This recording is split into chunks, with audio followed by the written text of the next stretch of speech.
हमारी संस्कृति, हमारे संस्कार सदा रहें हमारे साथ। सब्सक्राइब करें तिलक। हाँ अक्रूर जी, वे धर्मराज ही हैं जिन्हें महर्षि मांडव्य के श्राप के कारण इस धरती पर मनुष्य योनि धारण करनी पड़ी है। मांडव्य मुनि का श्राप धर्मराज को? भगवान कृपा करें तो इस रहस्य का उद्घाटन भी कर दें कि स्वयं धर्मराज को मुनि का श्राप कैसे लगा। ये सब माया के खेल हैं अक्रूर जी। देखो माया कितनी प्रबल है। हे ऋषि महाराज, हमारी सहायता करो, हमारी सहायता करो। वो डाकू हमारा पीछा कर रहे हैं। वे हमारा धन छीनकर हमें मार डालेंगे। कोई बात नहीं, हमारी कुटिया में सामान रख दो और तुम लोग इधर से नहीं उस रास्ते से निकल जाओ। चलो चलो। तुमने उन डाकुओं को कहां भगा दिया और लूट का माल कहां रखा है? वो डाकू हैं, ये तुम डाकू हो? हम डाकू नहीं हैं, हम राजा के सिपाही हैं, सिपाही। उन डाकुओं को पकड़ने के लिए हम व्यापारियों का वेश बनाकर आए हैं। ये देखो।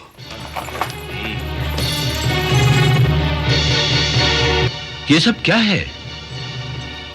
उन्होंने कहा कि तुम डाकू हो, उन्हें लूटना चाहते हो। वो मेरी शरण आए थे, मैंने उनका धन अपनी कुटिया में रखकर उन्हें भगा दिया। अब तुम कहते हो कि वो डाकू थे। सत्य क्या है? मनुष्य का अहंकार कितना प्रबल होता है कि यदि स्वयं भगवान भी उसे उपदेश दें तो भी उस पर कोई असर नहीं होता। वास्तव में ये अहंकार ही मनुष्य का सबसे बड़ा शत्रु है,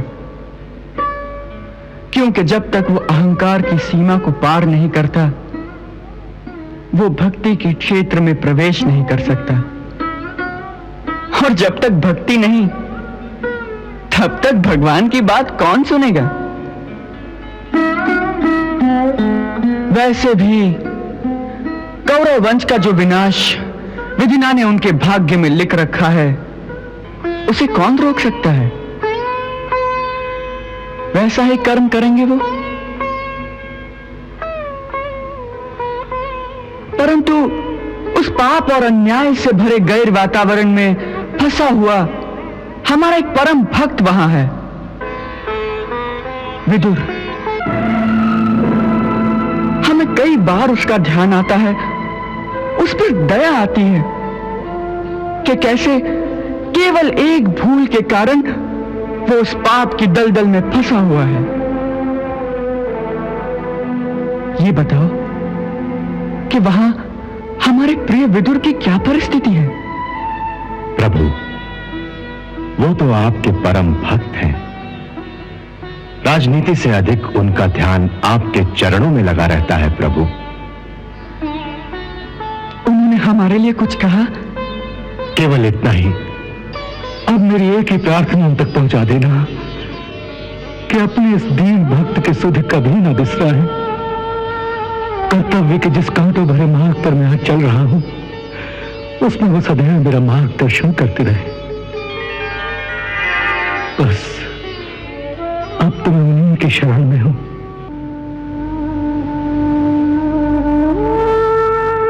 अब तो केवल आपके दर्शनों की लालसा है, वो पूरी कर दो। ये कहते कहते उनका कंठ रुंध गया और भावना के मारे आंखों से टप टप अश्रु बहने लगे।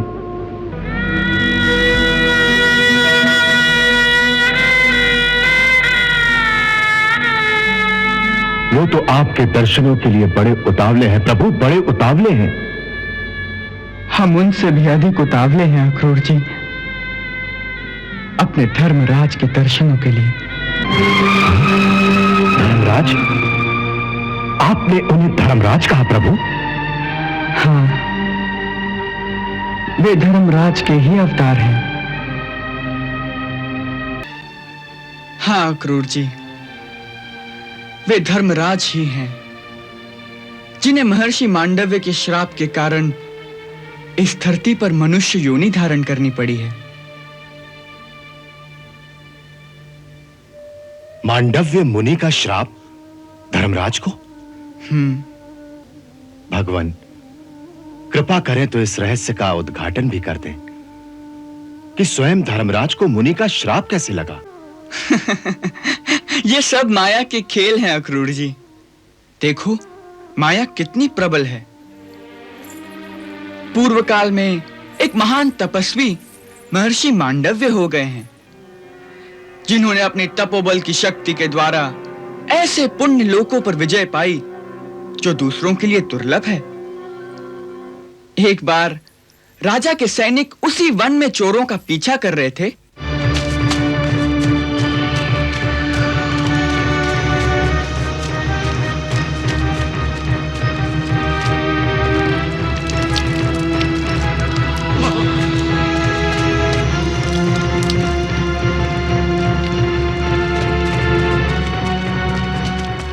हे ऋषि महाराज, हमारी सहायता करो, हमारी सहायता करो। वो डाकू हमारा पीछा कर रहे हैं। वे हमारा धन छीनकर हमें मार डालेंगे।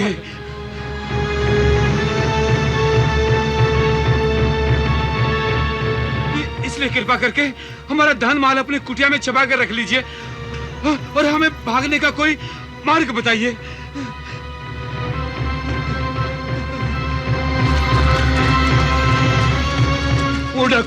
वो डाकू हमारा पीछा कर रहे हैं। हमारी सहायता करो। वो हमारा धन छीनकर हमें मार डालेंगे। कोई बात नहीं, हमारी कुटिया में सामान रख दो और तुम लोग इधर से नहीं उस रास्ते से निकल जाओ। चलो चलो।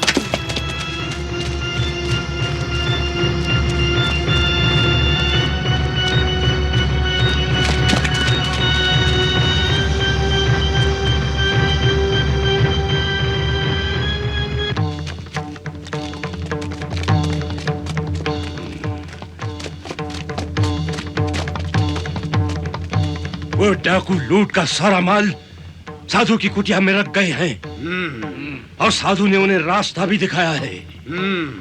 अवश्य अवश्य ये भी उन्हीं का आदमी है। इसे पकड़ लो। चलो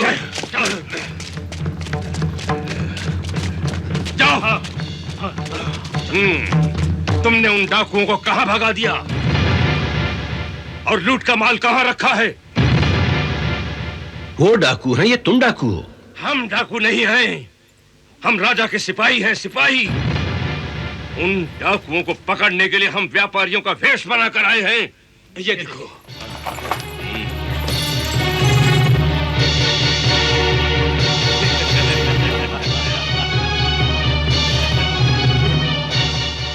ये सब क्या है? उन्होंने कहा कि तुम डाकू हो, उन्हें लूटना चाहते हो। वो मेरी शरण आए थे, मैंने उनका धन अपनी कुटिया में रखकर उन्हें भगा दिया। अब तुम कहते हो कि वो डाकू थे। सत्य क्या है? इतने भोले मत बनो पाखंडी बाबा, तुम उन्हीं डाकुओं के साथी हो। बांध लो इसे। परंतु मेरी बात तो सुनो। अब ये परंतु वरंतु सब राजा के सामने कहना। ले चलो इसे।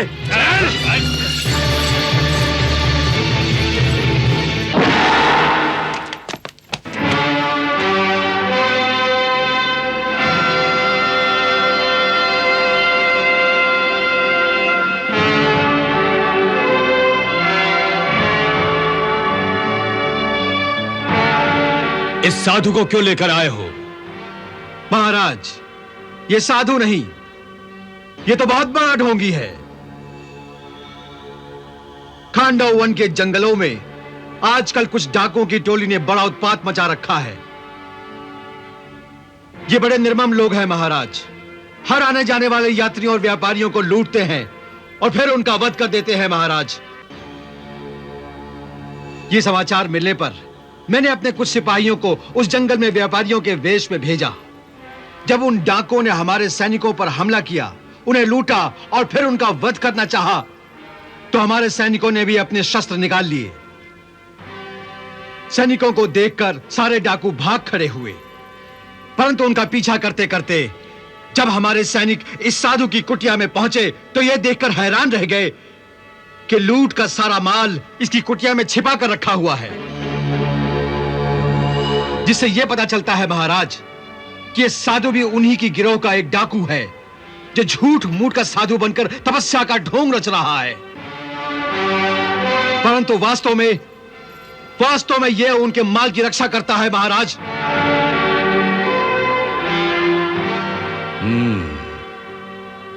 इसका क्या प्रमाण है कि लूट का सामान इनकी इच्छा से उस कुटिया में रखा गया था?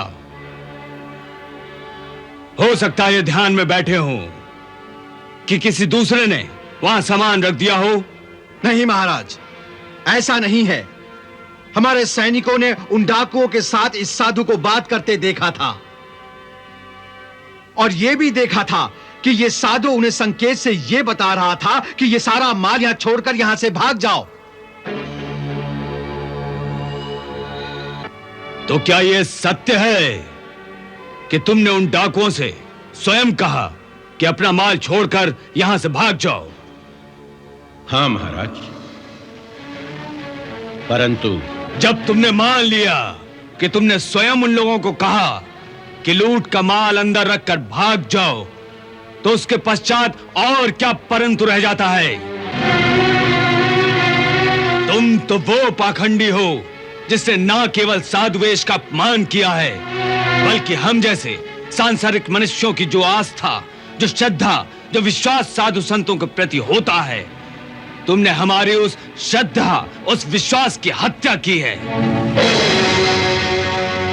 मानव की हत्या करने वाला महापापी होता है, परंतु जो श्रद्धा, जो विश्वास की हत्या करता है, वो तो उससे भी बड़ा पापी होता है। ऐसा पापी इस धरती पर रहने योग्य नहीं है। इसे आज ही नगर के चौराहे पर ले जाकर सूली पर चढ़ा दो। ले जाओ इसे।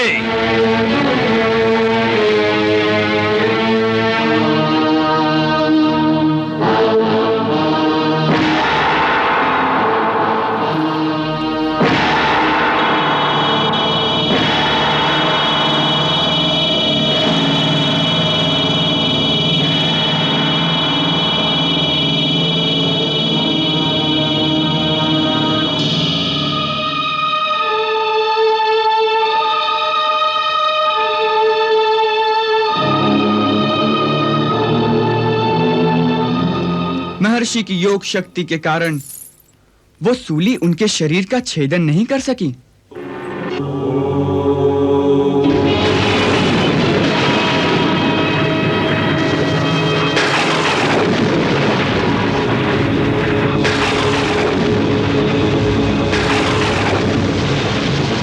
और अपने तपोबल की शक्ति के द्वारा वो उस सूली की नोक पर बैठे बैठे ही तपस्या करते रहे।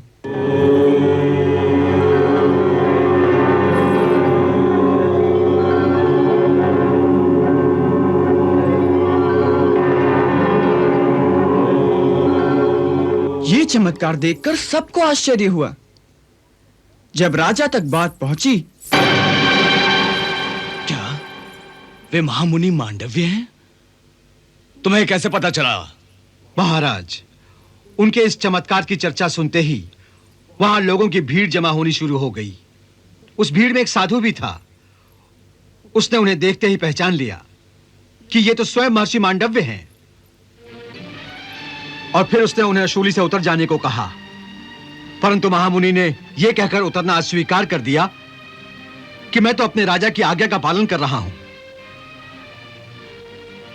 जब तक मैं उनके राज्य में हूं, सो आदेश के बिना मैं शूली से नहीं उतर सकता। यह तो मुझसे बहुत बड़ा अनर्थ हो गया। हमें तुरंत उनके पास चलकर क्षमा मांगनी चाहिए।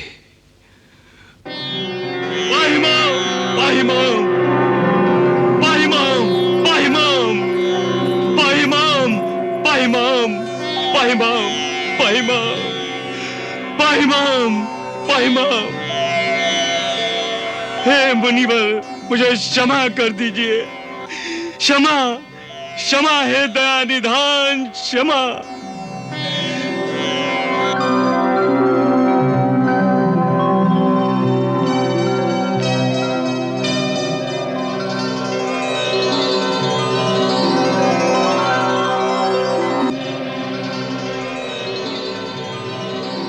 हे मुनिवर, मुझे क्षमा कर दीजिए।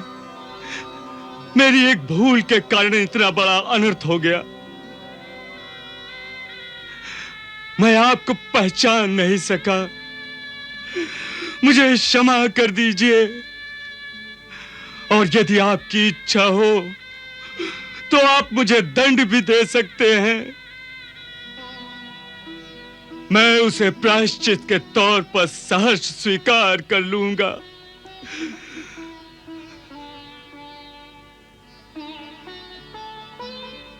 नहीं राजन, मैं तुम्हें कोई दंड नहीं देना चाहता, क्योंकि इसमें तुम्हारा कोई दोष नहीं। जिस परिस्थिति में तुम्हारे सैनिकों ने मुझे देखा, उस परिस्थिति के अनुसार तुमने जो न्याय किया वो उचित ही था।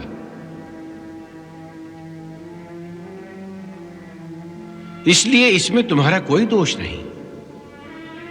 दोष है विधि का, दोष है धर्मराज का, जिसकी आज्ञा से काल ने उस क्षण ऐसी परिस्थिति पैदा कर दी। ऐसा क्यों हुआ, इसका उत्तर मुझे स्वयं धर्मराज से मांगना पड़ेगा कि किस कारण मुझे इस दंड का भागी होना पड़ा। हे राजन, मैंने आपकी आज्ञा का पालन करके आपका दिया हुआ दंड भोग लिया है। आपकी शूली इससे अधिक मेरे शरीर का छेदन नहीं कर सकेगी। इसलिए अब यदि आप मुझे आज्ञा दें तो मैं इसी क्षण सीधा धर्मराज के पास जाना चाहता हूं।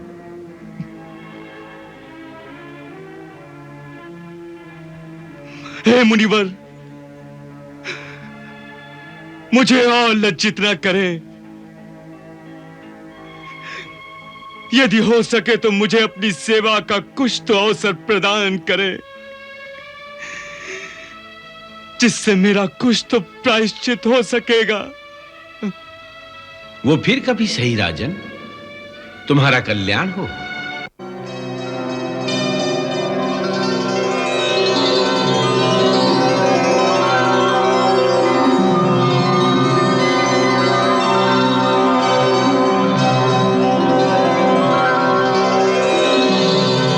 इसे भाग्य का विधान समझकर महर्षि ने किसी पर क्रोध नहीं किया, परंतु वहां से वे सीधे धर्मराज के पास गए।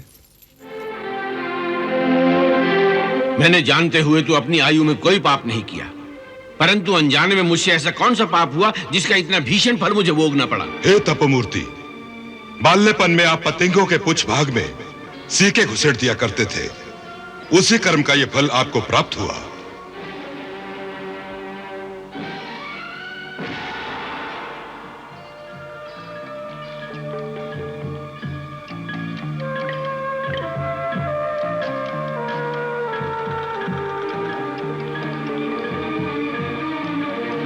धर्मशास्त्र के अनुसार जन्म से लेकर 12 वर्ष की आयु तक बालक जो कुछ करे उसे अधर्म नहीं माना जाता, क्योंकि उस समय तक बालक को धर्मशास्त्र का ज्ञान नहीं हो सकता। सो तुमने बाल्यपन में की हुई मेरी मूर्खता को पाप की संज्ञा देकर अन्याय किया है। दूसरी बात यह है कि तुम ये भूल गए कि न्याय के आसन पर बैठने वाला अपराध की मात्रा के अनुसार ही दंड देता है। उस मात्रा से अधिक दंड देने से अन्याय करने का पाप लगता है, और जो स्वयं न्यायमूर्ति होकर किसी पर अन्याय करे तो वो भीषण अपराध कहा जाता है।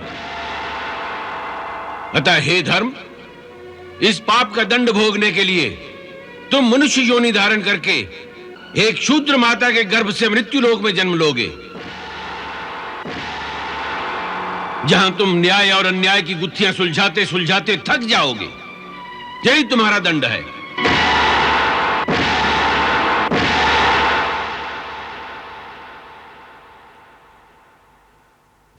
सो महात्मा मांडव्य के श्राप के कारण वे साक्षात धर्म ही है जो इस धरती पर विदुर रूप में एक शुद्राणी दासी की कोख से जन्मे हैं। इसीलिए मैंने आपसे कहा था कि इस धरती को छोड़ने से पहले उन्हें ब्रह्म ज्ञान की प्राप्ति आवश्यक है। अब मैं समझा प्रभु, उनके हृदय में आपके प्रति इतनी अगाध भक्ति क्यों है? क्या वो स्वयं अपने पूर्व जन्म के बारे में जानते हैं?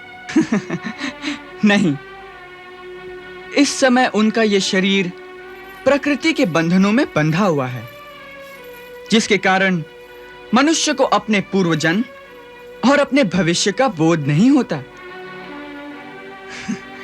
परंतु चिंता करने की कोई बात नहीं। इस धरती को छोड़ने से पहले उन्हें पुनः ब्रह्म ज्ञान की प्राप्ति अवश्य होगी। तब तक उन्हें महर्षि के श्राप का फल भोगने दीजिए और माया का खेल देखते रहिए।